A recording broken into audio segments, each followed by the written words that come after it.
Qui peut dire amen? Amen. Et troisième onction, c'est maintenant pour être ministre de Dieu et servir au dessein de Dieu dans sa génération. Là maintenant, lorsque tu as une vision, c'est que tu vois, tu le possèdes. Cette onction-là, ce n'est pas donné à n'importe qui. On appelle ça l'onction prophétique. Vous comprenez? Tu peux avoir l'onction d'être enfant de Dieu, l'onction d'être serviteur de Dieu, protocole, prédicateur, docteur. L'onction de la vision n'est pas donné à n'importe qui. Et tout visionnaire est celui qui voit. Et la chose qu'il voit, il le possède. Je prie que Dieu te donne cette onction. Tout ce que tu rêves dans tes rêves, tout ce que tu vois dans ton esprit, que Dieu te le donne en possession. Si tu vois la France qui y arrive, si tu vois les maisons qui les construisent, si tu vois la si tu vois être guéri, que Dieu te donne la force et la guérison. Si tu vois des millions, possède-les. Là, c'est maintenant l'onction pour servir au dessein de Dieu dans ta génération. Qu'est-ce que je vais dire pour ce soir pour que je puisse clôturer? Rêve et vois autant que tu veux. Hein, maman? Même pendant que tu es en train de frayer là, tu souffres, oppressé, calomnié. Dans ces moments-là, ne t'arrête pas de penser, ne t'arrête pas de voir, ne t'arrête pas de venir rêver. Rêve, tu es grand. Rêve, tu réussis. Rêve, tu n'as pas échoué. Rêve, tu n'es pas limité là. Tu peux me dire amen. Tu peux me dire amen. Tu peux me dire amen. N'arrête pas ta vision par rapport à ce que tu vois dans tes yeux. La vie réelle, ce n'est pas ce qu'on voit avec les deux yeux. Mais la vraie vie, c'est ce qu'on voit dans les yeux spirituels. Le vrai monde, ce n'est pas le monde physique. Le vrai monde, c'est le monde invisible. Tout ce que tu vois dans le monde invisible, c'est ça qui est le véritable. Tout ce que tu vois dans tes yeux physiques sont des photocopies qui existe. Et laissez-moi vous dire, le monde de l'esprit, c'est le monde des possibilités. Quelqu'un me comprend? Je dis le monde des esprits, c'est le monde des possibilités. Et c'est pourquoi je te signale, vois autant que tu veux. Est-ce que quelqu'un me comprend? Quelqu'un me comprend? Je prie que l'onction de Dieu, lève-toi, je prie que l'onction de Dieu reste sur toi. Et cette onction puisse remplir ta vie, afin de remplir ta mission sur la terre. Que tu ne tombes jamais, que tu ne tombes jamais, que tu fasses des exploits, et que ta tête soit relevée. Tu ne marcheras pas la tête baissée, tu marcheras la tête haute, tu domineras tes ennemis. Si tu dis amen, tu le reçois. Tu domineras tes ennemis en plein jour, dans les midis, les soirs, les matins, la nuit, même dans un rêve. Tu rêveras, c'est toi qui es le Joseph avait rêvé les fleurs de ses frères, les gerbes de ses frères s'agenouillaient, et dans ces gerbes il a fini par voir ses frères s'agenouiller devant lui. Je lève ma main droite, que Dieu te lève au plus haut, que tes frères, que mon Dieu te lève, que mon Dieu te lève, que mon Dieu te lève, plus que ceux de ta génération, plus que ceux de ta génération, que Dieu te lève, qu'il t'épanouisse, réussisse, monte sans s'arrêter. Je prie cela au nom de Jésus. Dis Seigneur Jésus. Plus fort, Seigneur Jésus. Encore plus fort, Seigneur Jésus. Seigneur Jésus. Donne-moi le don de vision, le don de foi, au-delà de mes adversaires, au-delà de mes ennemis. Que mes yeux voient ce que je n'ai jamais vu, ce que je n'ai jamais entendu. Je vais voir, je vais toucher, je vais palper ce que je n'ai jamais touché. Au nom de Jésus, au nom de Jésus, au nom de Jésus, au nom de Jésus, j'appelle à l'existence les choses qui n'existaient pas dans ma vie, les choses qui me fouillaient, les choses qui m'échappaient, je les appelle à l'existence au nom de Jésus, au nom de Jésus, au nom de Jésus, au nom de Jésus. Ainsi je déclare, à compter de ce soir, toi maladie, tu n'as aucun pouvoir, tu n'as aucune autorité dans ma vie, dans ma maison, dans la vie de mes enfants. Aujourd'hui, libère ma vie. Plus fort, libère ma vie. Plus fort, libère ma vie. Encore, libère ma vie. Encore plus fort, libère ma vie. Toi la maladie, incurable, chronique, périodique, héréditaire, somatique, de l'origine du péché, je te maudis. Toi maladie, libère ma vie. Cancer, kyste, myome, fibrome, tension, hypertension, hypotension, diabète, rhumatisme, maux de ventre, maux de dos, carie dentaire, cataracte, je te chasse,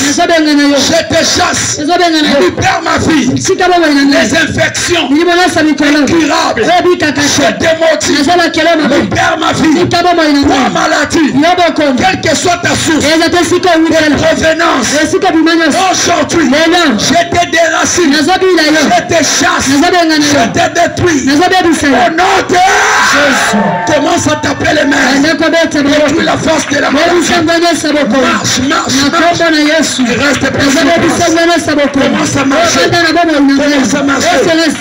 détruis la maladie.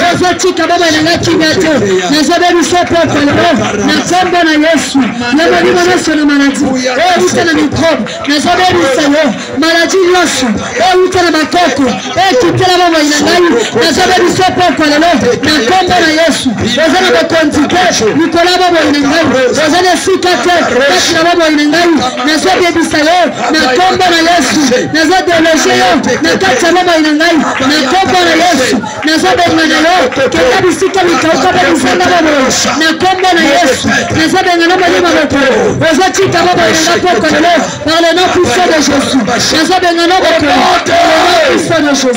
Tape les mains, dis Seigneur Jésus. Seigneur Jésus. Plus fort, Seigneur Jésus. Seigneur Jésus. Ce soir, tout esprit de mort subite, mort brusque, mort par accident, par empoisonnement, par assassinat, aujourd'hui, mort par maladie, dans ma vie, quelle que soit sa provenance, aujourd'hui, je le déracine, je le détruis, loin de ma famille, loin de mes enfants, loin de ma vie, toi l'esprit de mort, libère ma vie, au nom de Jésus. Les mains, détruis la force, détruis-le. La mort physique ou spirituelle,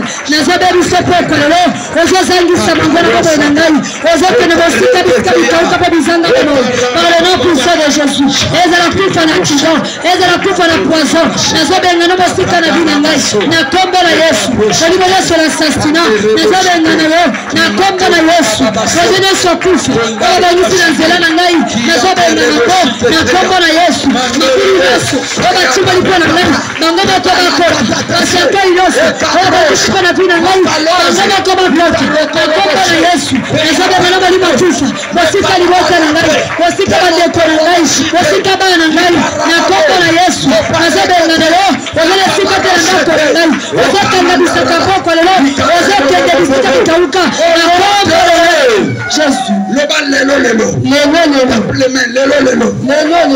Tout esprit de mauvais rêves, cauchemar, insomnie, lélo, mari de nuit, femme de nuit, sirène des eaux, les esprits, marins, les esprits de l'air, les esprits des montagnes, les esprits de l'air, les esprits du village.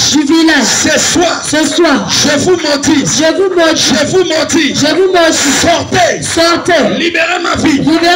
Libérez ma maison. Tout esprit de l'échec. Répétez. Déception. Tout esprit de l'envoûtement. De la malédiction. Masque de vieillesse. Tout esprit de blocage. Toile d'araignée. Dans ma chambre. Dans ma vie. Tout esprit de poursuite. Suivi. Contrôle. Qui réclame ma vie. Je vous maudis. Sortez. Libérez ma vie. Libérez ma maison. Au nom de Jésus. Commence à chasser. Au nom de Jésus.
Écoutez, le livre d'Ésaïe, c'est là où maintenant nous allons terminer le message de ce soir. Le livre d'Ésaïe, chapitre 54, le verset 17. Nous allons voir ce que Dieu est en train de déclarer. Il est écrit dans les Écritures, Ésaïe 53, le verset 17. Il est écrit ce qui suit. Ésaïe 54, verset 17. Verset 16 d'abord. Voici, j'ai créé l'ouvrier qui souffle les charbons au feu et qui fabrique une arme par son travail. Mais j'ai créé aussi les destructeurs pour les briser. Le verset 17. Toute arme forgée contre toi sera sans effet. Toute langue qui s'élèvera en justice contre toi, tu la condamneras. Tel est l'héritage des serviteurs de l'Éternel. Tel est le salut qui leur viendra de moi, dit l'Éternel. Il est écrit, j'ai créé celui qui souffle les charbons au feu. Vous comprenez? Lorsque nos mamans sont en train de préparer avec les charbons, on souffle les charbons. Celui qui souffle là, le feu se rallume.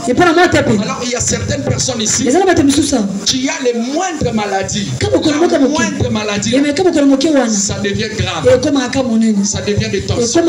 Ça devient la crise. Ça devient des dépenses. Est-ce que quelqu'un me comprend? Et celui qui souffle les charbons, le feu, c'est Dieu qui l'a créé. C'est lui qui est en train de graver les problèmes. Dans votre couple, les moindres conflits. Dans votre famille, il est en train de les ramener et les faire graves. Dans votre vie, dans votre travail, il n'y a pas de moindre problème. Dans votre vie, petit problème, les choses s'aggravent. Aujourd'hui, la Bible dit c'est lui qui a créé, celui qui souffle les charbons là, le feu dans ta maison, pour que le feu s'allume dans la vie de tes enfants, dans la vie de ta famille, dans ton mariage, dans tes finances. Est-ce que quelqu'un me comprend? Dieu a créé aussi toi. Toi, le destructeur, c'est toi. Pour détruire ce que le diable est en train de s'aimer. Et il est écrit, toute arme forgée contre toi sera sans effet. Quelles sont les armes que le diable a planifiées contre ton chemin, contre ta vie, contre ton mariage? Tu vas les détruire, tu vas les briser. Aujourd'hui, les armes, et la Bible dit toute langue qui s'élèvera en justice contre toi, tu la condamneras. Qui te maudit chaque nuit? Je dis qui te maudit chaque nuit? Pendant que tu dors, pendant que tu es absent, qui te parle en mal, qui veut ton malheur, qui veut détruire ton travail, qui veut détruire ton mariage, qui parle en mal contre toi, que tu perds la confiance dans ta famille, qui te traite de tout le monde. Il s'appelle qui? C'est Dieu qui l'avait créé. Il t'a créé aussi pour détruire leur complot. Alors en ce moment, leur munition, qu'ils combattent avec pour te détruire, commence à les détruire, commence à les déstabiliser, que leurs paroles soient confuses, que leurs complots soient déstabilisés, commence à détruire leurs cercles, détruire les agents stratégiques, leurs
ceux qui sont en train de détruire, je brise, je déstabilise, au nom de Jésus, au nom de Jésus, au nom de Jésus, au nom de Jésus, au nom de Jésus, le diable n'a aucun pouvoir, il n'a aucune autorité.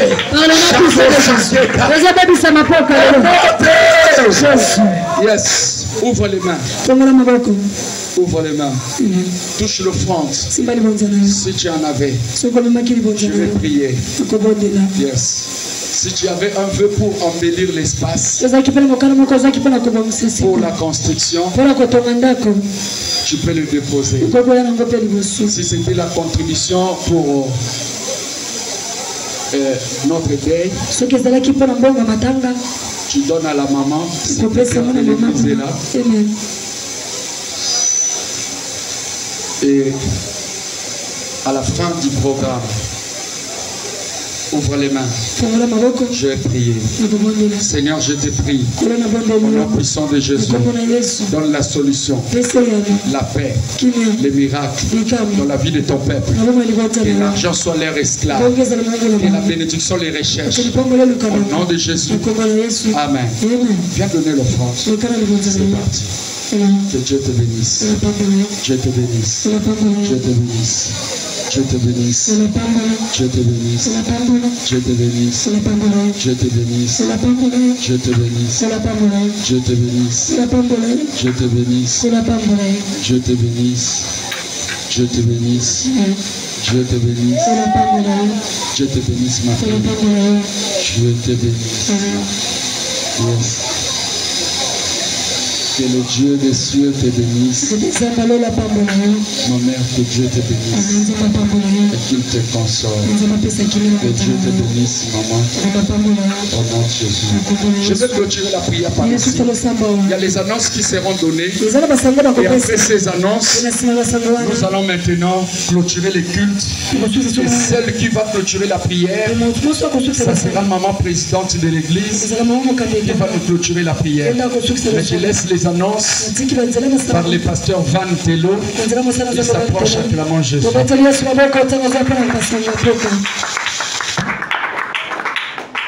Alléluia. Kansi upangola mina iloba. Alléluia.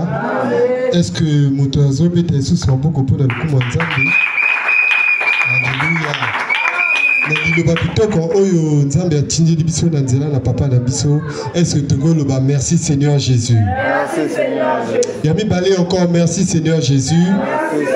Et troisième fois merci Seigneur Jésus.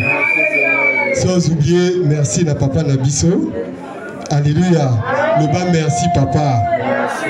Ce qui papa appelle sur le comme Allah moloba kanini. Nzamba pambola yo tu béni au nom de Jésus. Alors quelques annonces rapidement. La période où il y a deux ndenge tozomona tozakana en prière matinale, mais la prière matinale ils a d'abord suspendu pour tozo la famille ici présente. Mais dès que deux et que si là, tozalakana prière matinale à partir de 5h jusqu'à 7h. Ça sera des prières, il y a moteur prière de feu pour nous recommander journée na onanzabe. Amen. Ils ont le bac Bible les autres sabiso oh ya tambo la kana bato mayele a okoma mayele. Ce que les autres là bato le kuta okoma moto le kuta. Donc yako banda journée na onanzabe pour azalana journée mobimba. Amen.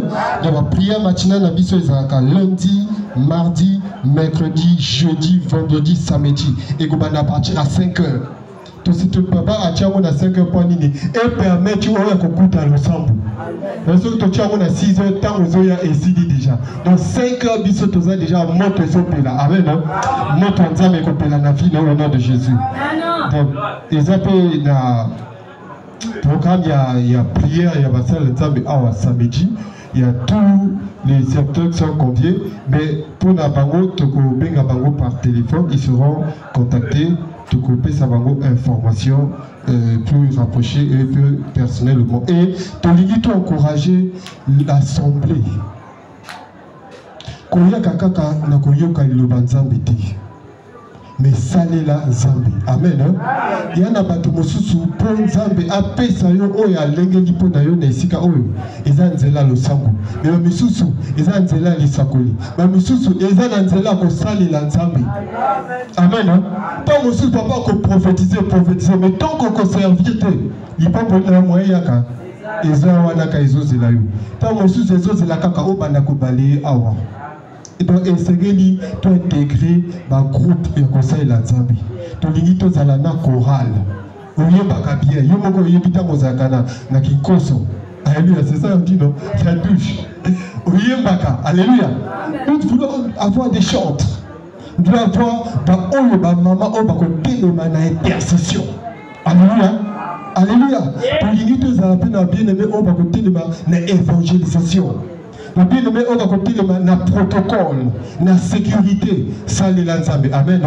La kanisi une organisation à papa dimanche Makamboutuana et que nous allons en place pour servir Motonio sur Azangate du Pambolina. Alléluia. Alors, ils allont très bientôt ma formation, papa n'a pas de ça, ma formation dans Oisika pour aider Oyoba, les sous Malamu, Nakachi, et la vie spirituelle Oyo Tuzanago. Alors, au Pambolami, na information et nos bouquets, on peut en beaucoup pour notre salle, tant que vous avez la maman présidente, qui n'a pas continué,